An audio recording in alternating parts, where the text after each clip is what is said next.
movies or TV shows? I think this question fits well. We've been talking a lot about movies. This is a really hard question, and I feel like nobody can answer this question. Movies are great because you can watch them in one go, but there is something about TV shows. You can look forward to it, and like it becomes part of your life. Like I think we've all had that you watch a TV show and then you feel like you're part of that world, and it kind of, your personality changes. I hope it's not just me. I've seen other people do that as well, and that's kind of magical, you know. You become part of that world, and it becomes part of your daily life, and you don't have to commit. Like, I don't even want to say 1.5 hours, because usually films these days are not even that short. So, you know, you have to commit like 2.5, 3 hours to a film, and you don't always have the time to do that or the energy. And it's nice to come back to characters that you care about, but you know, a lot of TV shows are unable to build that connection for me, and then it's kind of like it's kind of falling flat. So with TV shows, I watch a lot of K-dramas. I watch Doctor House sometimes, and then growing up I liked, you know, How I Met Your Mother and The Big Bang Theory. I really loved Glee. I loved it. It was really good. It was crazy.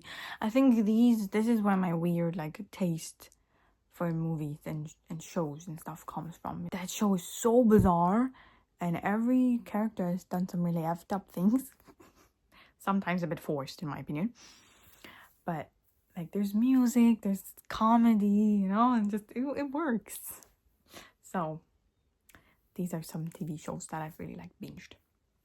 And then I also like watching K-dramas. But a lot of K-dramas don't get multiple seasons. Or maybe they get 2 and that's it.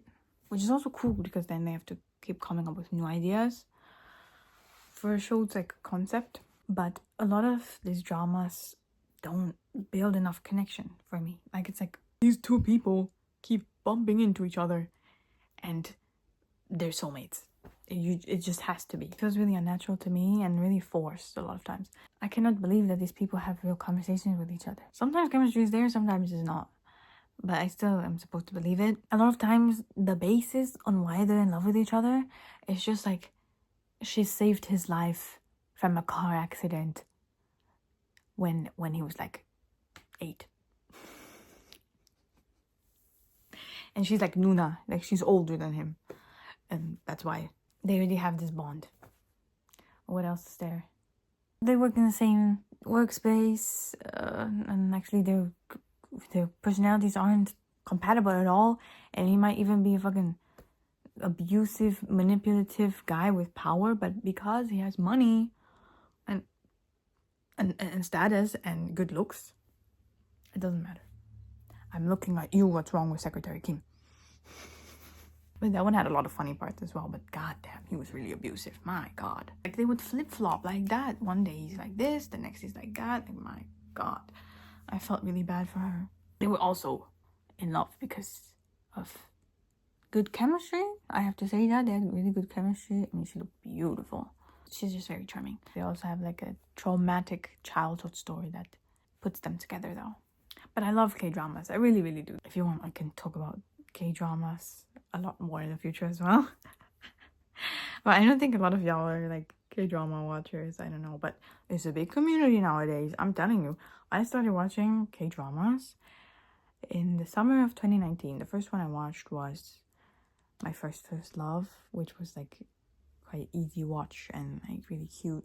I swear, there was not that many dramas there. But now if you scroll on Netflix and you look for K-drama, the list is endless. Like, it's amazing. So, I mean, of course, it's 6 years ago, but it's like, people liked it. It stuck with people. And, well, not my first love.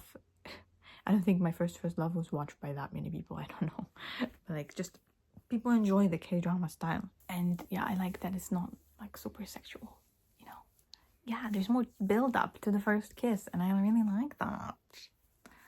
If you're able to build that emotional connection and the chemistry is there, yeah.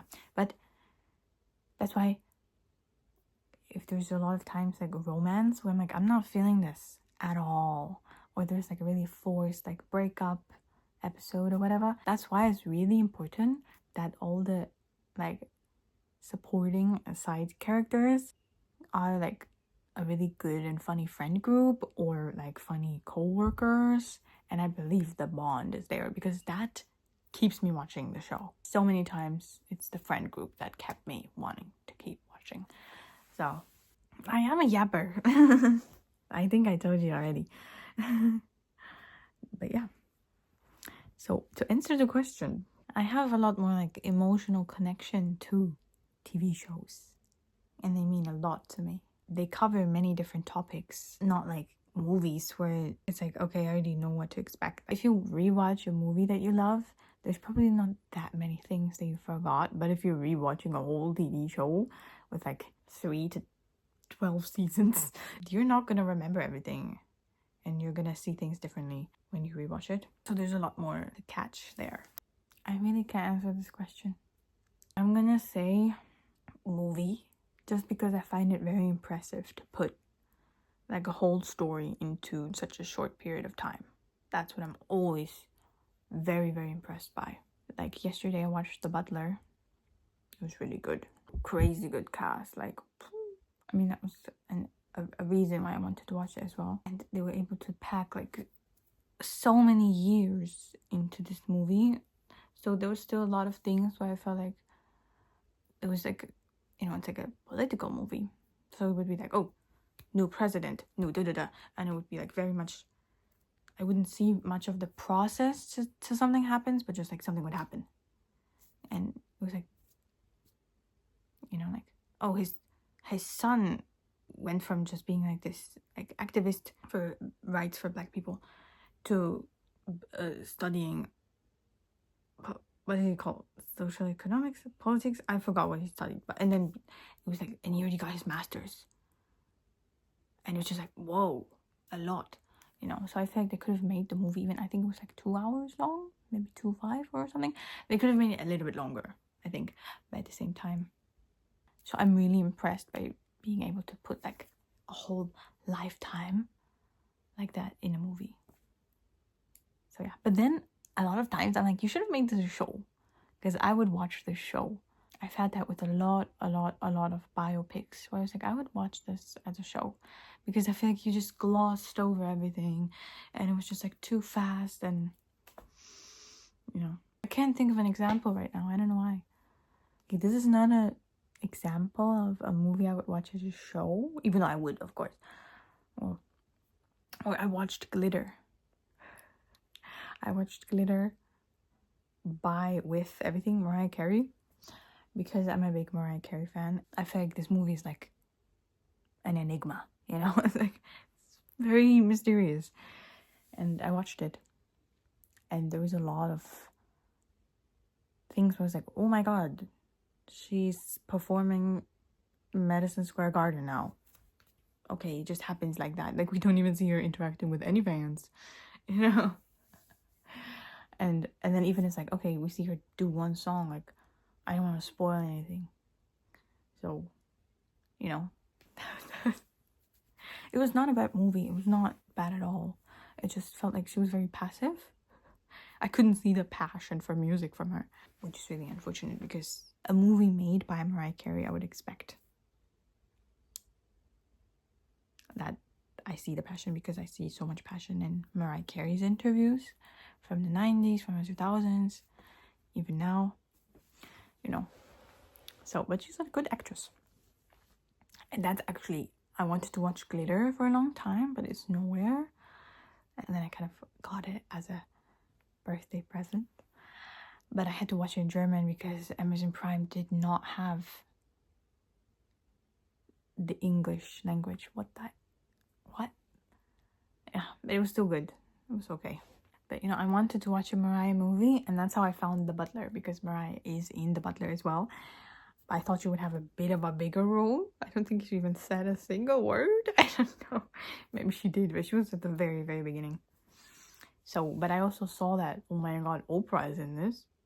And Lenny Kravitz, which I grew up listening to a lot of Lenny Kravitz, because we had one MP3 player, and we only had Lenny Kravitz like hit songs on there, and Volker Rosin, which is like a German musician that makes kids music.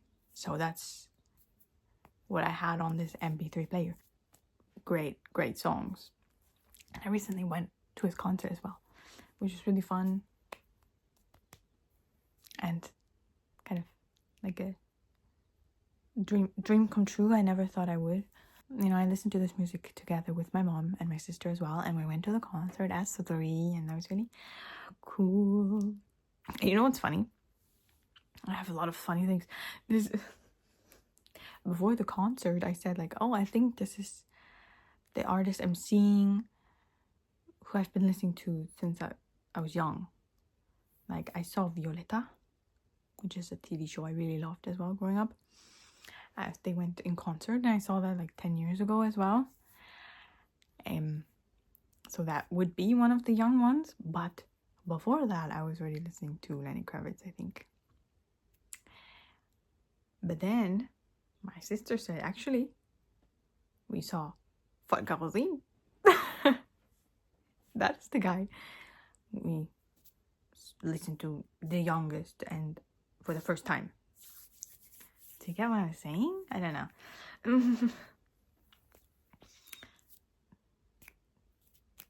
Yeah, love a good concert. I think it was lip synced, but he put on a great show.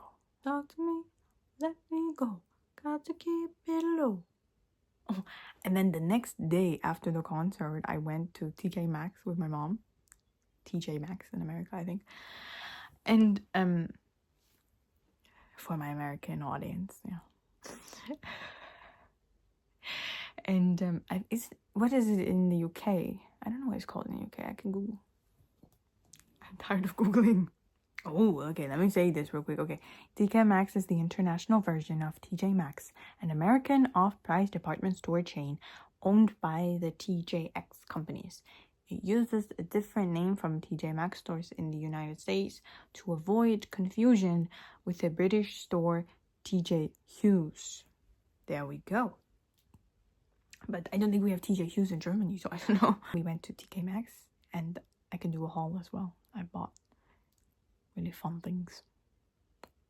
A lot of like skincare and hair care and stuff, and for a really good price. The first song they played was Low by Lenny Kravitz. That's insane. It is. Because we were listening to the set list on Spotify right before the concert, and I have to be honest, like I haven't kept up with what Lenny Kravitz was doing after these greatest hits that I was listening to in 2013, you know. But I did see him performing Human at the VMAs, which was really cool as well, you know, with his sunglasses, always so cool. But then we were listening to the set list before the concert, and Low really stood out to us. We really liked it. And then I also really liked Honey. We all did. We all liked Honey. And I realized, oh, I like The Chamber. The Chamber? And I feel like I've heard that before too. So, but the Low stood out to me, and then after that, I was like playing Low in the car on the way to TK Maxx. That was the only Lenny Kravitz song I was playing in the car, and that's the first song they play when we enter TK Maxx.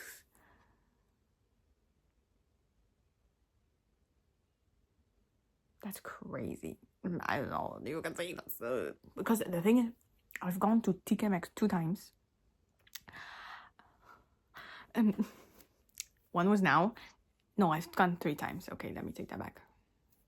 I've gone 3 times. But the first time I went, my God, I was listening to Fast Love by George Michael, which is the song that made me a George Michael fan. I love the song very, very much. I love the sample of Forget Me Nots. I love it. I was listening to it on the train on my way to TK Maxx, and I hadn't listened to it in like at least a month. I think maybe even 2. And then the first song they play when I enter TK Maxx is Fast Love. I've never ever heard either of these songs played anywhere. I didn't know Low before, but I knew Fast Love, and I've never heard that played before. That's crazy. So I think me and TK Maxx are just like meant to be. I don't know, like they read my mind. So yeah.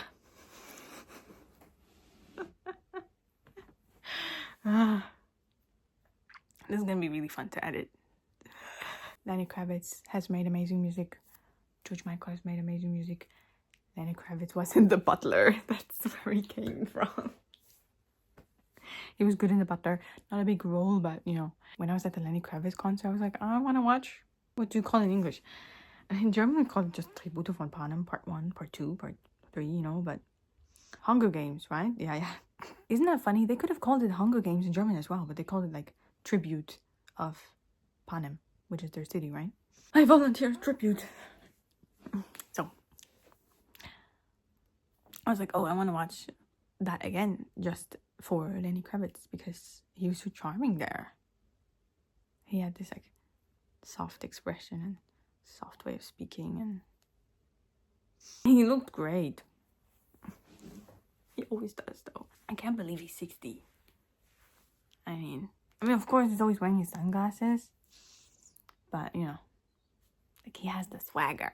The swaggy.